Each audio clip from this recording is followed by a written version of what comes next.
ቃሌን የሚጠብቅ በትእዛዜም ጸንቶ የሚኖር በረከቴንም የሚያገኝ በእኔ ዘንድ የሚከብር እርሱ ነው። ቃሌን የሚጠብቅ በትእዛዜም ጸንቶ የሚኖር ሰው ሁሉ ከምድር የተገኘውን ድል ይበላል። ቅን ልቡና ያላቸው ደጋጎች ነገሥታትም ወደ ገቡበት ወደ ገነት ገብቶ ይኖራል። መጽሐፈ መቃብያን ምዕራፍ 12 ከቁጥር 43። በስመ አብ ወወልድ ወመንፈስ ቅዱስ አህዱ አምላክ አመ እስራ ወሐሙሱ ለታኅሳስ በዛቲ ዕለት አዕረፈ አብ ቅዱስ ዮሐንስ ከማ ዘእምሀገረ ስብራ መንጹእ እምብሔረ ጻ ዘደቡበ ግብፅ። አንድ አምላክ በሆነ በአብ በወልድ በመንፈስ ቅዱስ ስም ታኅሳስ 25 በዚች ቀን ከግብፅ ደቡብ ጻ ከሚባል አውራጃ መንጹእ ስብራ ከምትባል ከተማ የከበረ አባት ዮሐንስ ከማ አረፈ። የዚህ ቅዱስ ወላጆቹ እግዚአብሔርን የሚፈሩ ምዕመናን ከእርሱ በቀር ልጅ የላቸውም። በዚህም ዓለም በሰርጉ ደስ ይላቸው ዘንድ ወደው ለሐይዋ ደምግባቷ ያማረ ድንግል ብላቴና ያለ ፍቃዱ አጋቡት። ወደ ጫጉላ ቤትም በሌሊት ገብቶ ዘወትር እንደሚጸልይ ቆመ። ወደዚያች ብላቴናም ቀረብ ብሎ ይህ ዓለም ፍላጎቱ ኃላፊ እንደሆነ አንቺ ታውቂያለሽ። ሥጋችንን በንጽሕና ለመጠበቅ እርስ በርሳችን እንስማማ ዘንድ ትፈቅጃለሽን? አላት። እርሷም ወላጆቼ አስገድደው ላንተ አጋቡኝ እንጂ ሥጋዊ ፍቶትን እንዳላሰብኳት ሕያው እግዚአብሔር ምስክሬ ነው። አሁንም እነሆ እግዚአብሔር ልመናዬን ፈጸመልኝ ብላ መለሰችለት። ከዚህም በኋላ ድንግልናቸውን በንጽሕና ይጠብቁ ዘንድ ሁለቱም ተስማምተው በአንድነት በአንድ አልጋ ላይ እየተኙ ብዙ ዘመናትን ኖሩ። የእግዚአብሔር መልአክም ከሰማይ በመውረድ ክንፎቹን አልብሷቸው ያድራል። ከጽድቃቸውም ብዛት የተነሳ ማንም ያልዘራትንና ያልተከላትን የወይን ተክልን እግዚአብሔር በቤታቸው አበቀለ። አድጋ ወጥታ ከቤታቸው ጣሪያ በላይ ተንሳፈፈች። እርሷም የድንግልናቸውን መጠበቅ ታመለክታለች። ይህም ሥራ በሰው ተፈጥሮ ላይ ይከብዳልና ሁለት ወጣቶች በአንድነት የሚተኙ ሆነው ድንግልናቸውን ጠብቀው ሲተኙ ከቶ የፍላጎት ሐሳብ አይነሳምን? እሳትን የሚታቀፍ ሥጋው የማይቃጠል ማን ነው? የእግዚአብሔር ረድኤት የምትጠብቀው ካልሆነች። ወላጆቹም ብዙ ዘመን ሲኖሩ ልጅን እንዳልወለዱ ባዩ ጊዜ ጎልማሶች ስለሆኑ መሰላቸው። ከዚህም በኋላ የከበረ ዮሐንስ ከማ ይህም ካም ማለት ነው፣ እንዲህም አላት፣ እህቴ ሆይ እኔ ወደ አስቄጥስ ገዳም ሄጄ እመነኩስ ዘንድ እሻለሁ፣ ግን ያላንቺ ፈቃድ ምንም ማድረግ አይቻለኝም። እርሷም የምትሻውን አድርግ፣ እግዚአብሔርም ከእኔ የተፈታህ ያድርግህ አለችው። ይህንንም ባለችው ጊዜ ወደ ደናግል ገዳም ወሰዳት። በዚያም መንኩሳ እመምኔት ሆነች። ድንቆችም ተአምራቶችን የምታደርግ ሆነች። እግዚአብሔርንም አገለገለችው። የከበረ ዮሐንስ ከማም ወደ አስቄጥስ ገዳም ይሄድ ዘንድ በወጣ ጊዜ ፊቱ የሚበራ ሰው ተገለጠለትና ስላወጣጡ ጠየቀው። ዮሐንስ ከማም እግዚአብሔር ከፈቀደ እኔ መነኩሴ መሆንን እሻለሁ አለው። ያም ፊቱ የሚበራ እንዲህ ብሎ መከረው። ከአባ መቃርስ ገዳም ወደሚኖር ወደ ከበረ አባ ዳሩዲ በዓት ሂደህ በእርሱ ዘንድ ኑር። እርሱም ያመንኩስ የምንኩስናንም ሥርዓት ያስተምርህ። ያም ፊቱ ብሩህ የሆነ ወደ አባ ዳሩዲ በዓት እስካደረሰው ድረስ እያጽናናው አብሮት ተጓዘ። ይህ አባ ዳሩዲም ተቀብሎ አመነኮሰው። እስከ ዕረፍቱም ጊዜ የምንኩስና ሕግ ሥርዓትም አስተማረው። ከዚህ በኋላ የእግዚአብሔር መልአክ ከአባ ዮሐንስ አጺር ገዳም በስተምዕራብ ሂዶ ለራሱ ከዚያ ማደሪያ ይሠራ ዘንድ አዘዘው። ወደዚያም በሄደ ጊዜ 300 ሰዎች ወደ እርሱ ተሰበሰቡ። የምንኩስናንም ልብስ አለበሳቸው። ቤተ ክርስቲያንንም ለራሳቸው ማደሪያዎችን ሠሩ።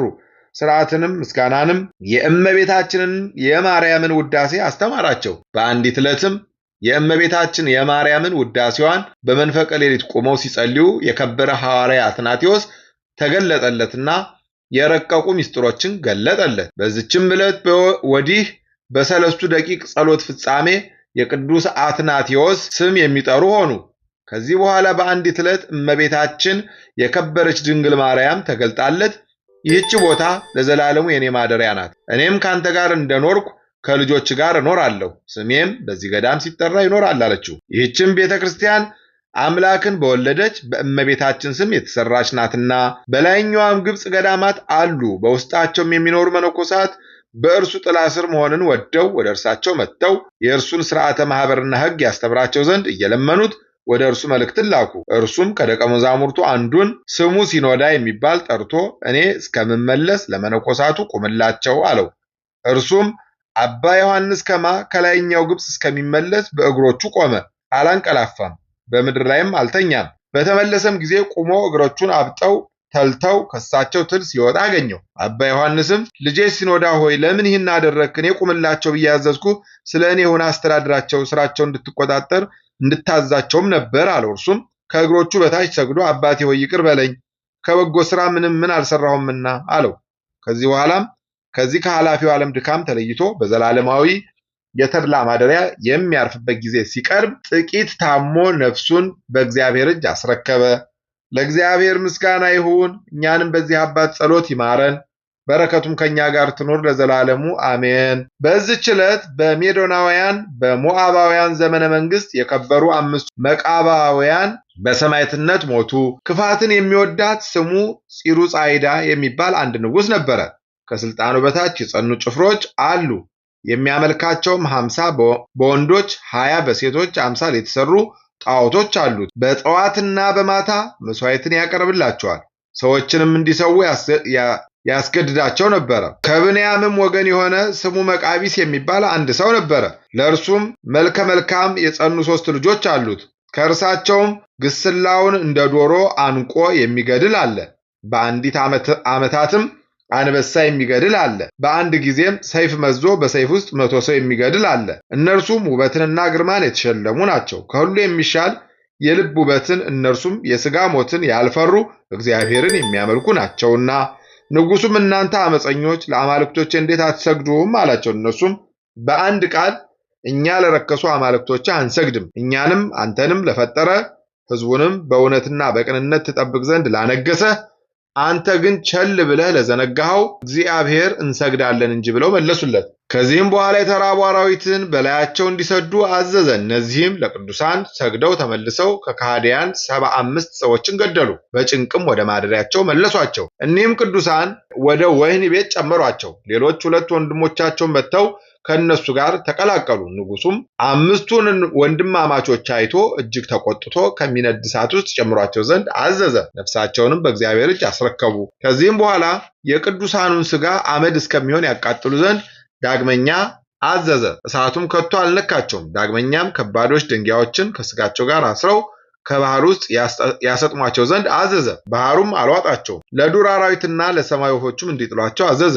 አዕዋፍም ክንፎቻቸውን ጋርደውላቸው 14 ቀኖች ኖሩ። ሥጋቸውም እንደ ፀሐይ አበራ። ከዚህ በኋላ የሚቀብሯቸው ዘንድ አዘዘ። ከዚህም በኋላ ያንን የእግዚአብሔርን ሕግ የዘነጋ ንጉሥ ሌሊት በአልጋው ላይ ተኝቶ ሳለ እኒህ ቅዱሳን ተቆጥተው ሰይፋቸውን መዘው በፊቱ ቆመው ታዩት። በነቃም ጊዜ የሚበቀሉት መስሎታልና ፈርቶ ተንቀጠቀጠ። እነዚህን የከበሩ ሰማዕታት ክፉ ነገርን ስላደረግህብን እኛስ ክፉ ነገርን አንከፍልህም። በነፍስ ፍዳ የሚያመጣ እግዚአብሔር ነውና ፍዳንስ የሚከፍልህ ፈጣሪያችን እግዚአብሔር አለ። ነገር ግን ስለ ዕውቀትህ ማነስ፣ ስለ ልቡና ድንቁርና እኛ ደህነኞች እንደሆን ተገልጠን ታየንህ። እኛንስ የገደልከን መስሎህ ድህነትህን አዘጋጀንልህ። የጣዖትህም ካህናትና አንተ ግን ለዘላለም መውጫ ወደሌለበት ወደ ገሃነም ትወርዳላችሁ አሉት። ከዚህም በኋላ ከእርሱ ተሰወሩ። ለእግዚአብሔር ምስጋና ይሁን። እኛንም በከበሩ ሰማዕታት ጸሎት ይማረን፣ በረከታቸውም ከኛ ጋር ትኖር ለዘላለሙ አሜን። በዚች ቀን ደግሞ የከበሩ የኒቆላዎስና የታማኝ ሚስቱ ተጋዳይ የሆነ የታናሽ መነኮስ የዳንኤል መታሰቢያቸው ነው።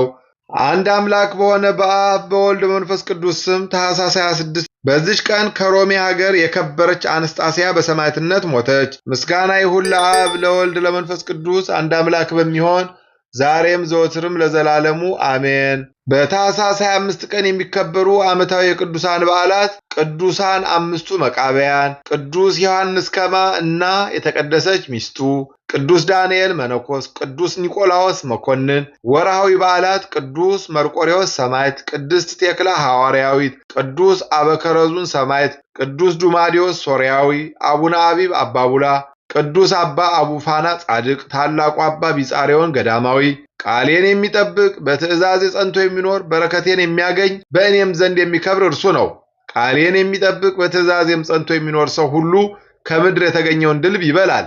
ቅን ልቡና ያላቸው ደጋጎች ነገሥታትም ወደ ገቡበት ወደ ገነት ገብቶ ይኖራል። መጽሐፈ መቃብያን ምዕራፍ 12 ከቁጥር 43።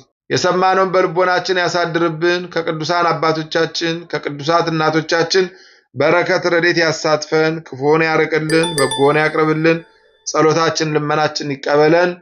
የሰማዕቱ የቅዱስ መርቆሬዎስ የጻድቃን የሰማዕታት በረከታቸው ረድኤታቸው አይለየን ለብርሃነ ልደቱ ጥምቀቱ በሰላም ያድርሰን። የቸርነቱን ሥራ ይስራልን። አቡነ ዘበሰማያት ይትቀደስ ስምከ ትምጻእ መንግሥትከ ወይኩን ፈቃድከ በከመ በሰማይ ከማሁ በምድር ኢየሱስ ክርስቶስ ከመ ይስረይ ለነ ኃጣውኢነ ተማኅፀነ ብከ ኃይለ እግዚአብሔር አብይ ኦ እግዚእ ኢየሱስ ክርስቶስ ስራይ ኃጢአቴ ወኃጢአተ ኩሉ ሕዝብከ ማሰር ኃጢአት እግዚአብሔር ይፍታ።